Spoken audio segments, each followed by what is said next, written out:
Bonjour, mesdames, mesdemoiselles, messieurs, je m'appelle Oumar Ciss et je m'en vais aujourd'hui, dans le cadre de la thématique décentralisation et développement local, vous présenter un outil essentiel des finances publiques, à savoir le budget.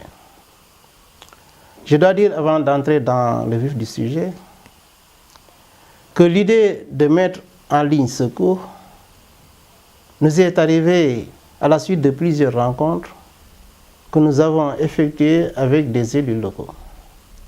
Nous nous sommes rendus compte que la plupart d'entre eux n'étaient pas assez outillés pour avoir ou bien pour faire une très bonne lecture de ce document budgétaire. Alors que le rôle du conseiller, c'est d'abord de voter le budget en toute connaissance de cause, mais aussi d'exercer un contrôle sur l'action du maire après exécution du budget. Vous vous rendez compte qu'il est difficile de s'adonner à de tels exercices si on n'a pas connaissance de certaines règles des finances publiques. Une autre raison, c'est que nous nous sommes rendus compte que la plupart des candidats au concours d'entrée aux grandes écoles étaient souvent surpris de rencontrer au cours des tests des questions techniques liées aux finances publiques. Ils ne se préparaient en général qu'à la question liée à la culture générale. Alors ce cours désormais leur permettra de se familiariser avec ce genre de questions et peut-être de les affronter avec beaucoup plus de lucidité. Alors que pouvons-nous dire pour introduire ce cours sur le budget? Tout d'abord que le budget est un acte juridique qui autorise et qui prévoit les recettes et les dépenses d'une collectivité pour une période assez définie. Cette période, c'est l'exercice budgétaire. L'exercice budgétaire dure 1 an et s'étend du 1er janvier au 31 décembre. Dans d'autres pays, ces dates peuvent avoir des différences. Quelles sont les conséquences de cette définition? Parce que nous avons dit que le document budgétaire autorise. Cela signifie tout simplement que si une recette est recouvrée, alors que celle-ci n'avait pas été prévue dans le budget, c'est que ce recouvrement est illégal. De même, si une dépense est exécutée, alors qu'elle n'a pas été prévue dans le budget, c'est que cette dépense est illégale. Nous avons également dit que le document budgétaire prévoit. Cela signifie tout simplement que le budget est également un instrument de planification qui permet à l'ordonnateur d'avoir connaissance des finances de la collectivité à toute période de l'année. Si aujourd'hui le budget est voté, le maire, ou en tout cas l'ordonnateur qui peut aussi être le président du conseil, peut avoir une idée de ce que seront les finances de la collectivité dans 2 mois, dans 6 mois, etc. et pourra agir en conséquence. Comment se présente le budget? Dans sa forme, le conseil vote un premier document qui s'appelle le budget primitif.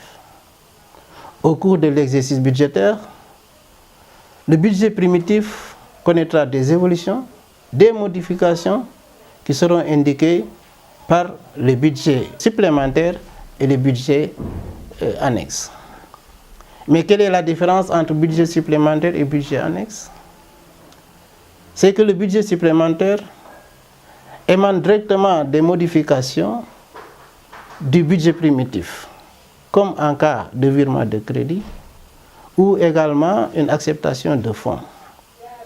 Ces opérations sont indiquées dans le budget supplémentaire qui vient s'ajouter au budget primitif. Et le budget annexe par contre. Le budget annexe retrace les recettes et les dépenses d'un service bien donné de la collectivité locale. Ce service est en général un service à caractère commercial ou un service à caractère industriel. Comment est évalué le budget? L'évaluation des recettes et des dépenses obéit à un certain nombre de principes. Ce sont des principes juridiques et des principes économiques qui encadrent cette évaluation et permettent de juger de l'acceptabilité des montants qui figurent sur le budget. Nous y reviendrons dans un prochain cours sur les principes budgétaires. Et l'élaboration du budget.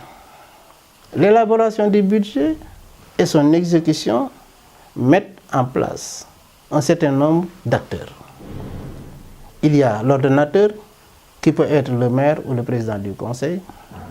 Il y a le citoyen, il y a le conseil, il y a le représentant de l'État qui peut être le préfet, le sous-préfet ou parfois le gouverneur, si c'est une collectivité à l'échelle régionale.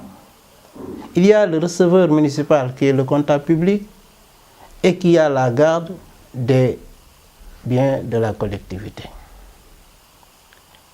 Tous ces acteurs ont chacun un rôle et des responsabilités bien définies.